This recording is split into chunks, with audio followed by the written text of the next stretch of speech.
الحمد لله وحده والصلاة والسلام من لا نبي بعده أما بعد أعوذ بالله من الشيطان الرجيم بسم الله الرحمن الرحيم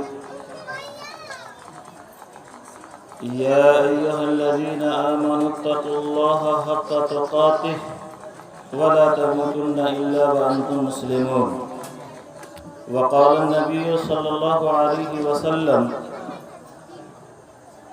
أربع من سنن المرسلين وقال النبي صلى الله عليه وسلم أن أشد الناس عذابا عند الله يوم القيامة المصورون او كما قال علیہ الصلاۃ والسلام۔ بزرگوں، دوستوں، عزیزوں، پردہ نشینوں اور بہنوں، الحمدللہ تقریر بھی ہو چکی ہے۔ اب میں دو تین باتیں اپنی اصلاح کے غرض سے عرض کر دیتا ہوں، اس کے بعد انشاءاللہ دعا ہوگی۔ میں نے ابھی آپ حضرات کے سامنے سب سے پہلے تو قرآن کریم کی آیت کو پڑھا ہے، اے ایمان والو اللہ سے ڈرو جیسا کہ اللہ سے ڈرنے کا حق ہے۔ حدیث میں نے پڑھا ہے، چار چیزیں تمام انبیاء علیہم الصلاۃ والتسلیم کی سنتیں ہیں۔ دوسری حدیث میں نے پڑھا ہے کہ جہنم کے عذابوں میں سے سب سے زیادہ سخت اور سب سے زیادہ بھیانک عذاب مصور، تصویر بنانے والوں کے لیے ہے۔ بزرگوں، یہ تو آیت کریمہ کا ترجمہ اور احادیث نبی صلی اللہ علیہ وسلم کا مفہوم میں نے آپ حضرات کے سامنے رکھا ہے۔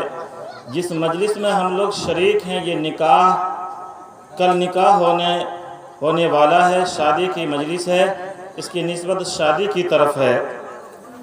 اسی غرض سے میں نے آیت کریمہ اور حدیث نبویہ صلی اللہ علیہ وسلم پڑھا ہے۔ بزرگوں، نکاح بہت اہم چیز ہے۔ اس کو اندازہ اس چیز سے لگائیے کہ آقا مدنی حضرت محمد الرسول اللہ صلی اللہ علیہ وسلم نے فرمایا، چار چیزیں تمام انبیاء علیہم الصلاۃ والتسلیم کی سنتیں ہیں۔ بزرگوں، اس میں سے پہلی چیز نکاح، شادی کرنا، دوسری چیز ختنہ کرنا، اور تیسری چیز خوشبو لگانا، اور چوتھی چیز مسواک کرنا۔ یہ چاروں چیزیں تمام انبیاء، جتنے انبیاء آئے، جتنے نبی آئے، جتنے رسول آئے، تمام انبیاء اور رسول کی سنتیں ہیں۔ پھر مزید اللہ کے رسول حضرت محمد الرسول اللہ صلی اللہ علیہ وسلم فرماتے ہیں، النکاح من سنتی، نکاح میری سنت ہے۔ ایک تو آقا تمام انبیاء، تمام رسول کے سردار ہیں، تو آقا کی بھی سنت ہے، النکاح من سنتی، نکاح میری سنت ہے۔ اور جن تمام انبیاء کے امام ہیں، تمام انبیاء کے سردار ہیں، ان تمام انبیاء کی بھی سنت ہے۔ اب اس سے اندازہ لگائیے کہ جتنے انبیاء اور رسول آئے سب کی سنت، اور ہمارے آقا تمام انبیاء کے سردار، تو آقا بھی فرما رہے من سنتی، النکاح من سنتی، نکاح میری سنت ہے۔ نکاح کی فضیلت کا اندازہ اسی سے لگا سکتے ہیں کہ نکاح کتنا اہم ہے۔ اور تاریخ اور احادیث کی روشنی میں ہم لوگ سنتے ہی آ رہے ہیں کہ نکاح عبادت ہے، لیکن آج نکاح سے برکتیں اٹھ چکی ہیں۔ اصل اس طرف ہم کو چلنا ہے کہ نکاح جسے فرمایا تمام انبیاء کی سنت ہے اور ہمارے نبی کی سنت ہے، نبی کے طریقے تمام انبیاء کے طریقے پر جو اگر کی جائے گی نکاح ہوگا تو وہ نکاح برکت والا ہوگا اور وہ نکاح سے بہت سارے فوائد سامنے آئیں گے۔ اور اگر ہم نے انبیاء کے طریقے کو چھوڑ کر کے آقا مدنی حضرت محمد الرسول اللہ صلی اللہ علیہ وسلم کے بتائے ہوئے اصول کے خلاف ہم نکاح کریں گے تو وہ نکاح سے برکت ختم ہو جائے گی اور اس کے جو فوائد ہیں اس سے ہم محروم ہو جائیں گے اور ہو رہے ہیں۔ انبیاء علیہ الصلوۃ والتسلیم کی سنت جو عبادت ہے، اس عبادت میں ہم بہت سارے خرافات کو، بڑے بڑے گناہ کو ہم شامل کر دیے ہیں۔ اب اس نکاح سے ہمیں کیسے برکت حاصل ہوگی اور کیسے فوائد حاصل ہوگا؟ سب سے پہلے نمبر پہ جو علماء کرام ذکر فرمائے ہیں وہ تصویر بنانے کی، جس کو میں نے خطبہ میں حدیث پڑھا ہے، ان اشد الناس عذابا، سب سے اشد اور سب سے سخت عذاب جو ہوگا وہ تصویر بنانے والوں کی۔ مہمان آئے، تصویر کھینچ رہے ہیں، عورتیں آنگن میں کچھ کر رہی ہیں، اس کی تصویر بنا رہے ہیں، شادی میں ہم تصویر بنا رہے ہیں۔ بزرگوں اور دوستو، سب سے اشد اور سب سے خطرناک عذاب جو ہے مصور تصویر بنانے والوں کی ہے، جسے ہم کوئی اہمیت نہیں دیتے، بس جیب میں موبائل ہے نکالے اور فوراً کر لیا۔ بزرگوں، سب سے خطرناک عذاب اللہ کے رسول حضرت محمد الرسول اللہ صلی اللہ علیہ وسلم نے فرمایا ہے کہ جہنم کا سب سے اشد اور سب سے زیادہ سخت عذاب تصویر بنانے والوں کی ہے۔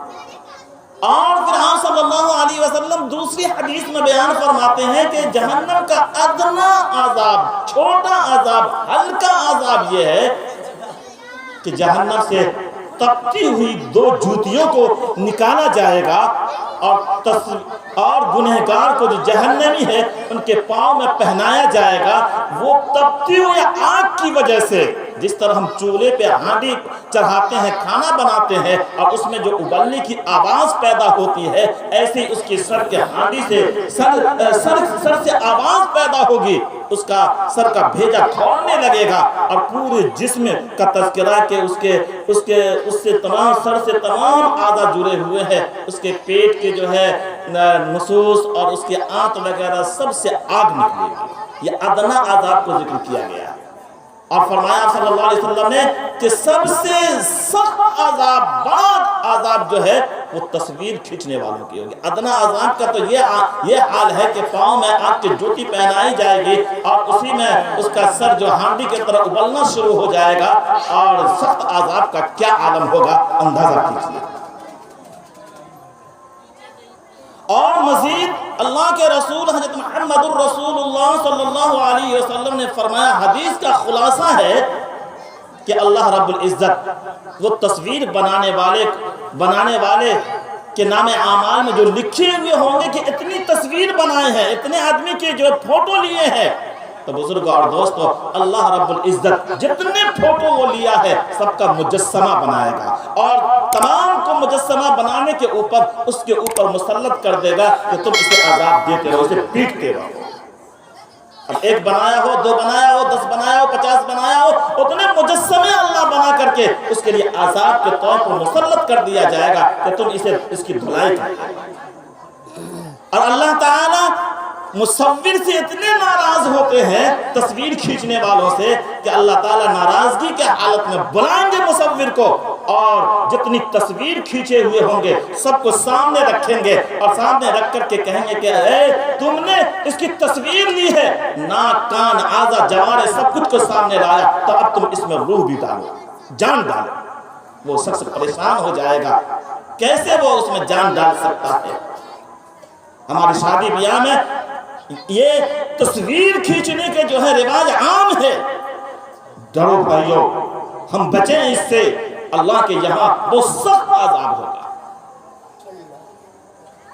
ایک چیز تو یہ ہوتی ہے، اور دوسری چیز ہماری شادی بیاہ میں گانا بجانا، جس کو ہم کئی موقع پہ دوسرے انداز میں آپ لوگوں کے سامنے رکھے ہیں، لیکن ہماری یا آپ کی اصلاح نہیں ہو پا رہی ہے، دن بدن اس میں اضافہ ہوتا چلا جا رہا ہے۔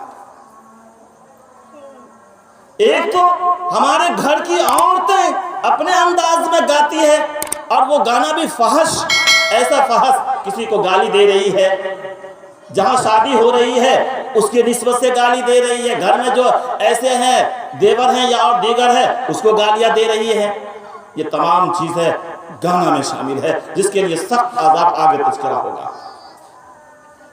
اور مزید ہم گانا بجانے کے آلات کو اپنے قیمتی مال دے کر کے صرف کر کے لے آتے ہیں اپنے گھروں میں۔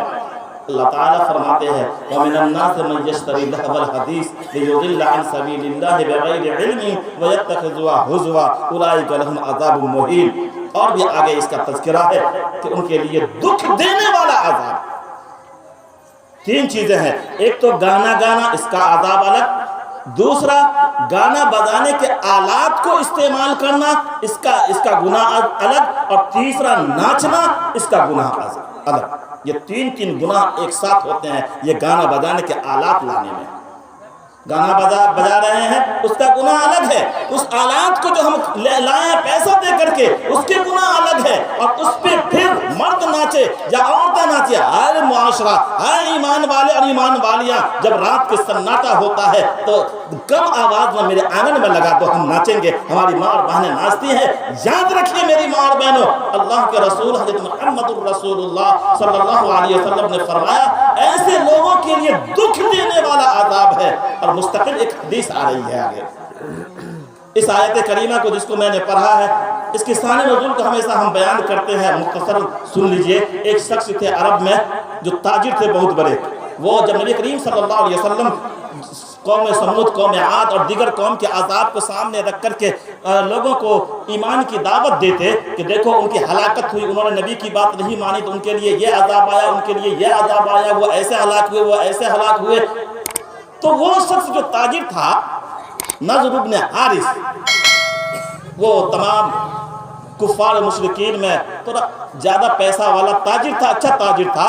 وہ شخص جو ہے ادھر سے عرب، عذاب، رستم، سوراب، ان لوگوں کے واقعات کو جو خرید کر کے لے کر کے آئے، اور ساتھ میں گانے والی بھی آئی، اور پھر کھانے کی دعوت دیتے، تمام کفار و مشرکین کو جمع کرتے، وہ عورتیں گاتی اور یہ واقعات کو سناتے۔ اس پہ اللہ تبارک و تعالیٰ نے ان آیات کو نازل فرمایا کہ وَمِنَ النَّاسِ مَن يَشْتَرِي لَهْوَ الْحَدِيثِ۔ بعض لوگ ایسے ہیں جو لہب کی چیز، فحش چیزوں کو خرید کر کے لے کے آتے ہیں، لِيُضِلَّ عَن سَبِيلِ اللَّهِ بِغَيْرِ عِلْمٍ، تاکہ ایمان والوں کو گمراہ کریں، اللہ کے راستے سے ہٹائیں۔ ہم یہ آلات لا کے کیا کرتے ہیں؟ لوگوں کے ایمان کو خراب کرتے ہیں۔ اپنے بچے جو صحیح راستے پہ آنے والے تھے ان کو ہم راہ راستے ہٹانا چاہتے ہیں، وہ گائیں، وہ ناچیں، ان کا ایمان خراب ہو۔ اللہ تعالیٰ نے فرمایا عذاب مہین، دکھ دینے والا عذاب ہے۔ بزرگ اور دوستو، اللہ کے رسول حضرت محمد الرسول اللہ صلی اللہ علیہ وسلم نے ارشاد فرمایا، تصویر کے متعلق ایک باتیں رہ گئی، کہہ دینا مناسب ہے کہ ضرورت کے وقت جو اشد ضرورت ہے اس کے لیے تصویر ہاف جیسے پاسپورٹ سائز ہے، آدھار کارڈ وغیرہ اس کی اجازت ہے، باقی فل تصویر کھنچانا یہ سخت منع ہے، اور ان کے تمام خرابیاں ابھی ہمارے سامنے آ گئی۔ اللہ کے رسول حضرت محمد الرسول اللہ صلی اللہ علیہ وسلم نے ارشاد فرمایا کہ ایک زمانہ آئے گا میری امتی میں، میری امت کے اوپر ایک دور آئے گا کہ لوگوں کے چہرے مسک ہو جائیں گے، سور اور بندر جیسے ان کا چہرہ بدل جائے گا۔ صحابہ کرام نے پوچھا یا رسول اللہ صلی اللہ علیہ وسلم کیوں، کس وجہ سے، کیا وہ مسلمان ایمان والے نہیں ہوں گے؟ آپ صلی اللہ علیہ وسلم نے فرمایا کہ ہاں وہ ایمان والے ہوں گے، مسلمان ہوں گے، وہ میرے متعلق گواہی دیں گے، اللہ کے لیے گواہی دیں گے اللہ ایک ہے، اور محمد الرسول اللہ صلی اللہ علیہ وسلم اللہ کے رسول ہے، اور وہ نماز بھی پڑھیں گے، وہ کلمہ بھی پڑھیں گے، تمام چیزوں کو پڑھیں گے۔ صحابہ پریشان ہوئے، پھر ان کے لیے ایسا عذاب کیوں کہ ان کے چہرے مست ہو جائیں گے، سور اور بندر جیسے ہو جائیں گے۔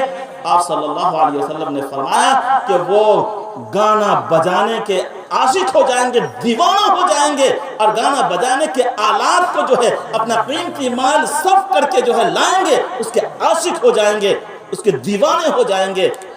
حالانکہ وہ نمازی ہوں گے، حالانکہ وہ ایمان والے ہوں گے، حالانکہ وہ اللہ کو ایک مانیں گے، حالانکہ وہ محمد الرسول اللہ صلی اللہ علیہ وسلم کو اللہ کے نبی مانیں گے، اس کے باوجود بھی یہ آلات، یہ گانا بجانے کے آلات اتنے خطرناک ہیں کہ آپ صلی اللہ علیہ وسلم نے فرمایا کہ ان کے چہرے مسک ہو جائیں گے، سور اور بندر جیسے ہو جائیں گے، وہ شراب کے عادی ہو جائیں گے۔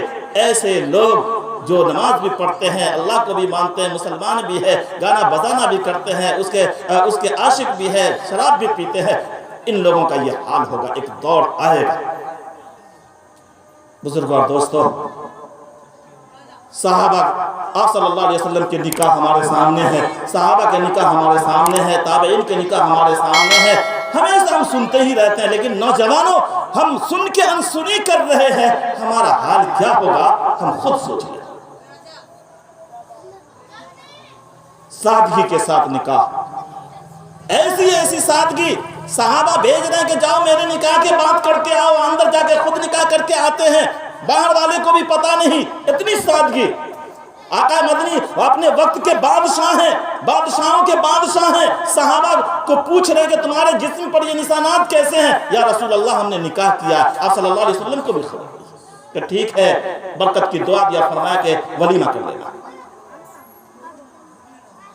نوجوانوں ہمیں بیدار ہونا ہوگا، ہمیں جاگنا ہوگا۔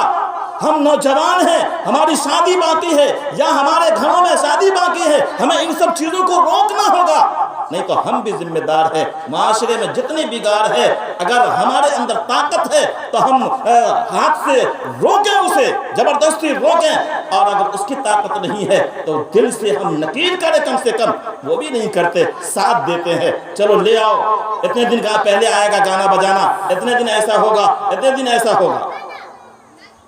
میری ماں اور بہنوں، آپ اگر سن رہی ہیں تو ان سب چیزوں کو روک دیں۔ گانے کے آلات اور خود ناچنا، یہ آپ کو جہنم کی دہکتی ہوئی آگ میں لے جائے گا۔ آپ کی صورت مسک ہو جائے گی، سور اور بندر جیسے ہو جائے گی، جیسا کہ آپ صلی اللہ علیہ وسلم نے حدیث میں بیان فرمایا۔ بس یہ چند باتیں تھی جو میں نے مناسب سمجھا آپ لوگوں تک پہنچا دینا۔ اللہ رب العزت ہم تمام لوگوں کو ان چند باتوں پہ عمل کی توفیق نصیب فرمائے۔ آمین ثم آمین، وآخر دعوانا الحمدللہ رب العالمین۔